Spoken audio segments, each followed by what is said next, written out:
Guys, welcome back to Medical Coding with Blue. Today's episode is all about what you should look for in a medical billing and coding program. If you're brand new to my channel, welcome. I am Blue. I'm a medical coder. Okay, guys, so you have decided to get into the medical billing and coding field, but now you're trying to decide which program do I select. There are three options that I've always recommended. And the only reason that I can recommend these is because it is literally through the associations themselves who administer the exams. And there's, of course, the independent study. So you have the American Health Information Management Association and the American Academy of Professional Coders. Both of these organizations have their own online medical billing and coding programs. So taking their courses will prepare you for their exams. Now, there's also the independent study video that I have on my channel, and it lists all of the syllabus. It lists everything that you need to study and all of the books that I recommend. If you happen to stumble upon an older video, because I tried to update them, but if you happen to stumble upon an older video, just know that you can use that same template and just use the current year versions of those books. It's very easy to find, guys. The titles don't change. So that would be what I would recommend. You have your choice there.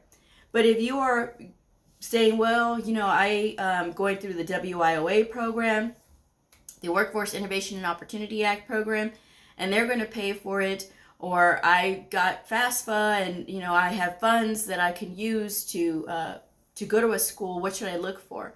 You want to look for a program that is going to prepare you for the American Health Information Management Association, or AHIMA, credentials, the CCS, the CCA, or the CCSP, or you want a program that is going to prepare you for AAPC, the American Academy of Professional Coders, the CPC credential. Okay, so any one of those four credentials, and if that program is preparing you, then you're all set. If they are trying to prepare you for like NHA, CBCS, that kind of thing, employers are not really looking for those credentials from them. I know because I look in the job listings all the time as part of my duty as a content creator for medical coding. I always look to see what employers are looking for, and that is certainly not one of the ones that they're looking for. Now, people will ask, well, can you still get a job with it? To some employers, it's like not having a credential because of their standards and what they expect from their people. If they know that they know AHIMA or AAPC and they know their exams and they know how rigorous they are, that's why they want those credentials, okay? So that's something that you have to keep in mind. And just because your program teaches you for CBCS or NHA credentials does not mean that you can't self-prepare for an AHIMA or AAPC credential. Now, the thing about it is you don't have to go through a formal program to sit for the CCS, which is the gold standard of medical coding credentials. That's just because it says that you have mastered inpatient and outpatient coding. The CCA, which is an entry level that you know inpatient and outpatient coding. The CCSP, the Certified Coding Specialist Physician based, that is all outpatient. These three credentials are with the American Health Information Management Association. And the CPC is with AAPC, and that is all outpatient. Okay, so any one of these four, they do not require you to go through a formal program to be able to sit for any of those certifications. Now, here's the thing. A lot of people will ask, well, I heard that they said that it's recommended that you have experience before you take the CCS. That's because that is the Mastery Medical Coding Certification. It says, again, that you have mastered inpatient and outpatient coding. So it does help if you have experience. But it does not mean that even though you don't have experience, that you're not able to pass it. You certainly can. There's plenty of people that do. So if you have your heart set on that and that's what you want to take, by all means, study hard for it, and we'll see what happens, But don't worry about it if people are trying to tell you what to do and all of these things. You need to do your own research and make sure that you understand what it is that you're going into. There's a lot of people that get taken advantage of with these programs because they try to sell them on, oh, well, you need both associations. You need to be certified through both. You only need one. There is a school out there that pushes their people to be certified with AHIMA and AAPC, and it's unnecessary. They make them get the CCS and the CPC. because they said, oh yeah, you need it. No, you don't. No, you don't. The CPCA or apprentice, when you have it, when you first get it, and you have no experience in medical coding at all, that just says that you have no experience and you have knowledge of the outpatient setting. And when you get the CCS again says you've mastered inpatient and outpatient. So you really only need one. With AAPC, or if you want to get the CPC, there is a membership fee that you do have to pay every single year. It's $205 currently. We are in 2023. And if you do not pay, they will revoke your credential. And you have to pay this fee every single year. So AHIMA does not have this requirement. You do not have to be a member in order to maintain their credentials. But when you are reporting your continuing education units, which we all have to have, every one of these four has to report continuing education units to maintain their credentials. You will have to pay a separate fee if you're not a member of AHIMA. So that's just something that you have to know. But yes, even though your program may be preparing you for the CPCS, again, you can study on your own to sit for one of those four main medical coding certification credentials, whichever one you want to pick. Now, the other thing is this. When you get to the school and you ask them, how long do I have? If they're telling you this program is 2 months, or this 4 months, 16 weeks, or 6 months, and you'll be on your way to a brand new career in medical billing and coding. No, it's too fast. Now, people will say, well, Blue, the AAPC program, it can be extended. It's 4 months for the coding portion, and it could be extended 6 months. But are you saying that that's too short? Guys, you have to keep in mind that AAPC breaks their program down into two separate things. Medical terminology and anatomy are separate. But when you add up that time plus the coding time all together, it's 8 months, right? Minimum. And that is okay. 8 months is a heck of a lot better than 6 months or 4 months, or God forbid, 2 months. Okay. So, but I'm just saying that you don't necessarily have to take your exam right away either. You can spend additional time studying. And if you think, oh, I can get it through it in 4 weeks or 16 weeks, I can do it. I've been a nurse. It doesn't matter. Medical coding is completely different. There's a lot of things that we have to learn. And it takes competent people to be able to run these programs, because, you are learning on your own. But again, if they have like somebody that is teaching and instructing, you have to make sure that they know what they're doing when they're instructing these people, because otherwise you're going to have a whole bunch of coders that are lost in the sauce, basically.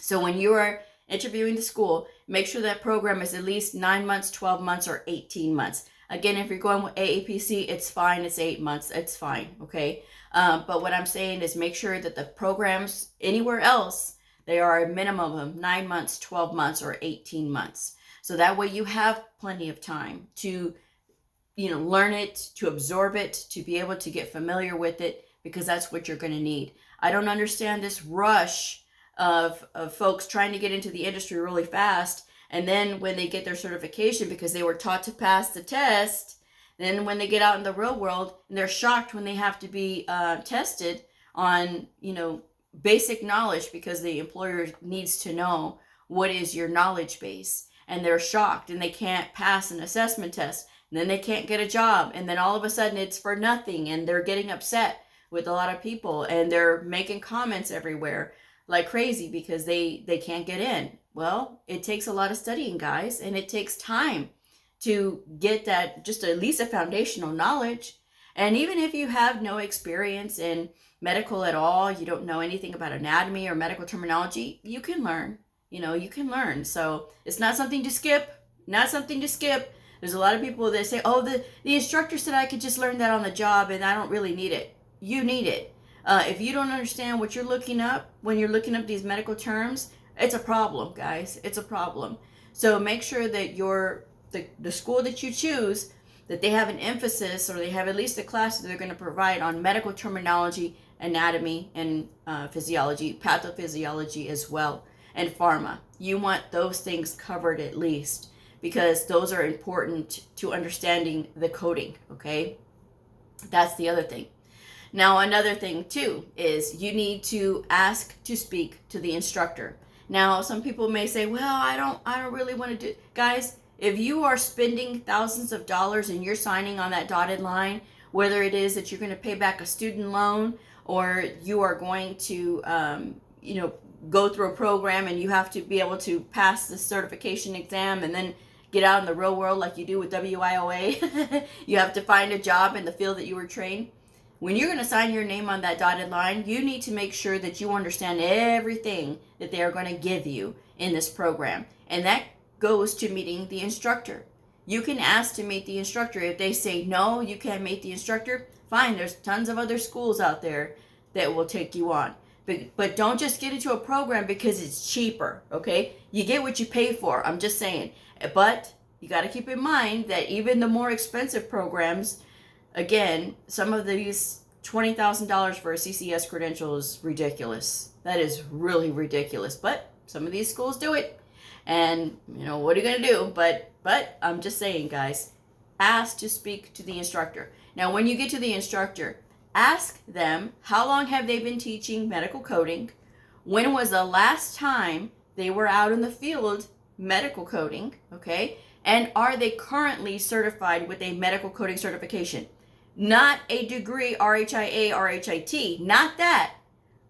They need to have one of the 4 main medical coding certifications, the CCS, the CCA, but they won't have a CCA, but the CCS at least, the CCSP or the CPC, okay? Any one of those 3, they've got to have at least one of them, all right?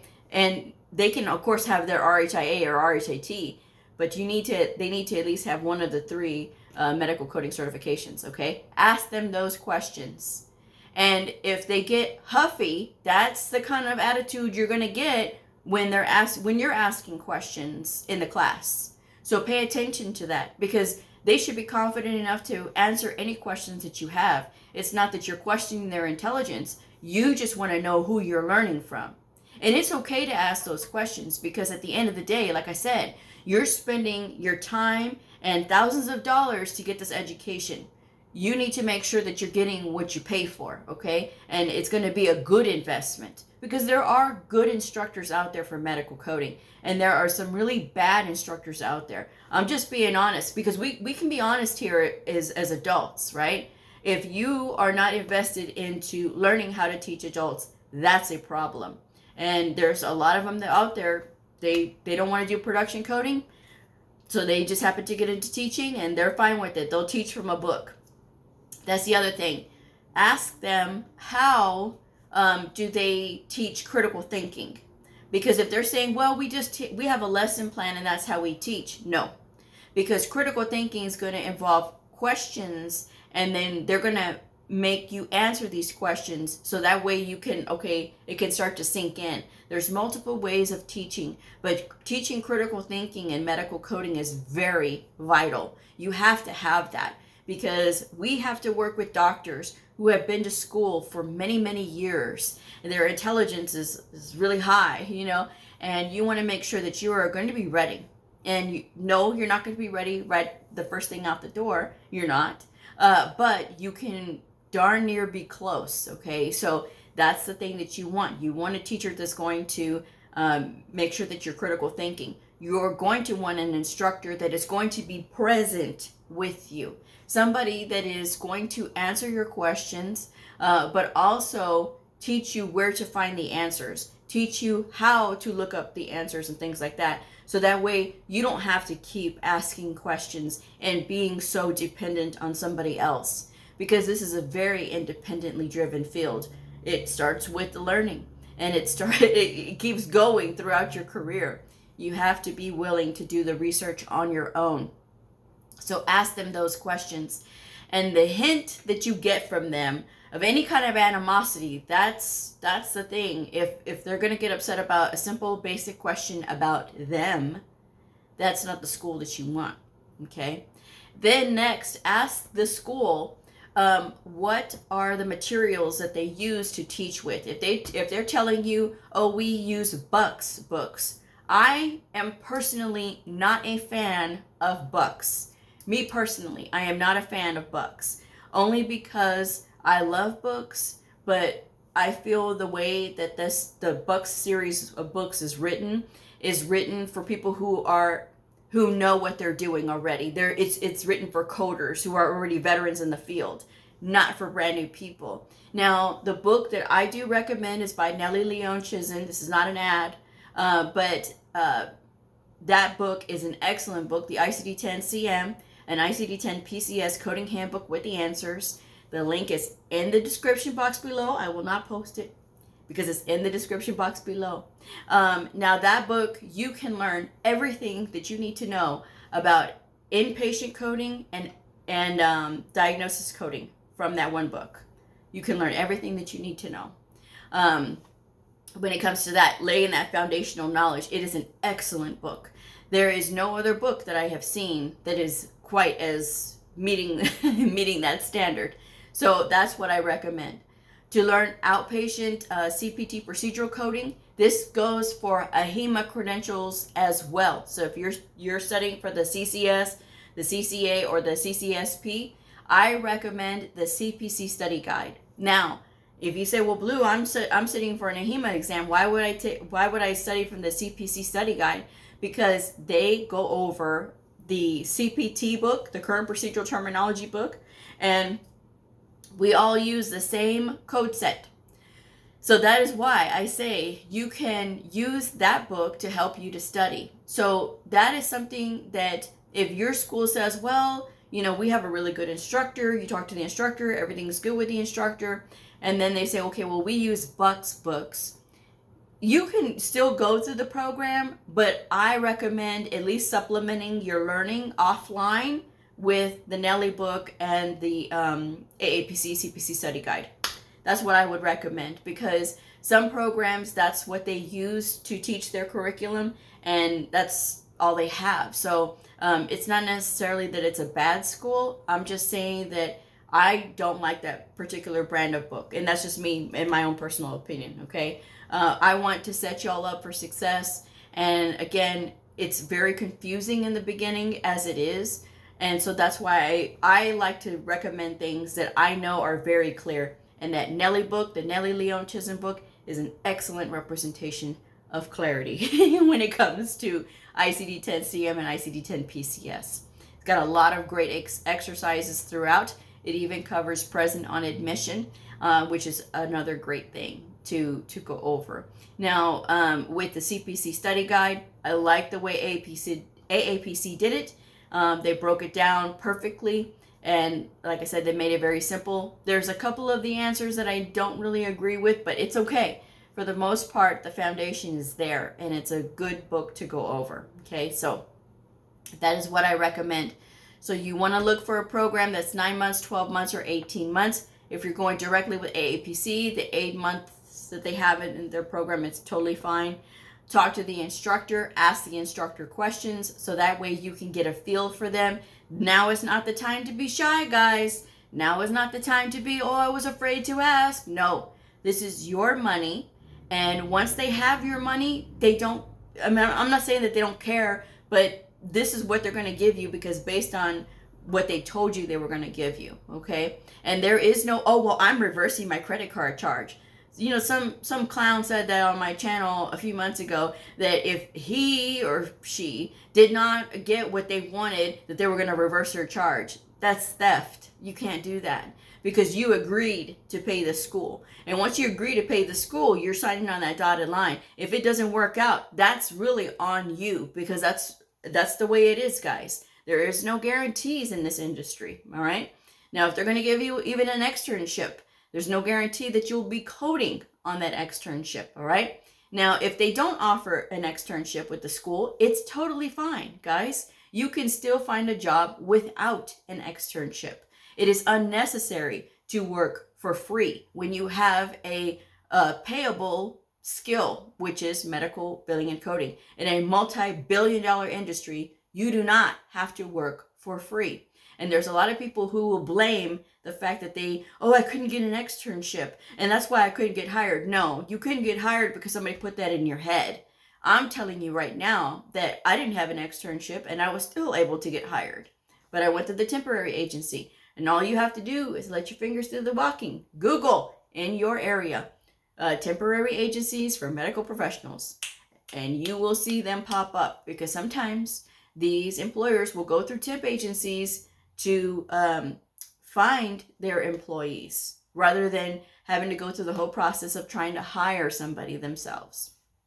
I'm just saying. So with that said, be very careful and choose wisely, and do not get sucked into the school saying, oh, well, you have to act by Friday, and if you have to let us know so that we can give you this special deal. They're doing special deals all the time. And if they're going to push you like that, that's the first place you need to do is run from there. Okay. You don't need to be doing that, because those are salespeople, and they're just there to get the recruitment numbers in. And they're not really concerned with the long-term thing about it. That is your responsibility, is to be worried about the long-term thing, and what do I do, and how many resources do I get? And again, if you have found yourself in a short program, it's okay. You could supplement your learning with the independent study video, and that's what I recommend that you all do. Especially if you have a program that's using the Bucks books, you can definitely go with the Nelly book. You can buy that by itself, so that way you could study offline with it. It's a really great book. The CPC Study Guide is another one as well that's really fantastic, and you can find those links in the description box below. Okay, so with that said, best of luck to you guys. And if you find yourself that you're stuck, you don't know like certain things, your teacher is upset at you, and you don't want to ask, you don't feel comfortable, find a mentor or find a tutor. The difference is a mentor will talk to you and counsel you for free. A tutor you have to pay for. I am a tutor. Okay, my rate and contact information is again in the description box below. At this time, I do not offer mentoring services. Okay, but there's a ton of tutors on LinkedIn. You can go to any tutor out there. Even if you want to go on LinkedIn and make a post and say, does anybody have any recommendations for tutors? Then you can certainly find a bunch of them out there. But you want to make sure that you find somebody who can explain things to you, because there should be no reason that you're struggling in silence. Stay out of those Facebook medical coding groups, because those are a viper's nest of negativity. And even if you tell me, oh, Blue, no, I have a positive one, I'm going to delete that comment, because there's a lot of them that they start out that way, and then all of a sudden it's anarchy. I'm the one who gets the emails, guys. That's why I say, okay, stay out of Facebook medical coding groups. I know what I'm talking about, and I want to keep y'all from experiencing that. But if you want to still be in it, well, then by all means. But anyway, I'm going to go ahead and wrap this one up. Thank you guys so much for joining me. But if you are out there, guys, and you want to get into this field, you have to make your research, and you've got to be able to know where can I start. So you either start with the associations themselves. You have to go to the AHIMA store. When you go to the website, you see AHIMA store, and then that's when you can start finding all the classes. Okay, they do have it in a bundle, but then you have to know that they do require you to purchase the book separately. Okay, that's just something that you got to know. It's $29.95 for the whole program, but again, another $1,200 roughly for the book. So you do the math. A little under $5,000 on that one. AAPC is the same. I mean, they run roughly about the same, a little less than $5,000 for everything as well. So I'm just saying, guys, but they do have, AAPC does have sales, but keep in mind all of the other fees that are being included with all of that. Okay, so I'm just saying. With that said, now I'm going to wrap this one up. If this video helped you, please like, subscribe, and share, and I'll see y'all next time. Bye.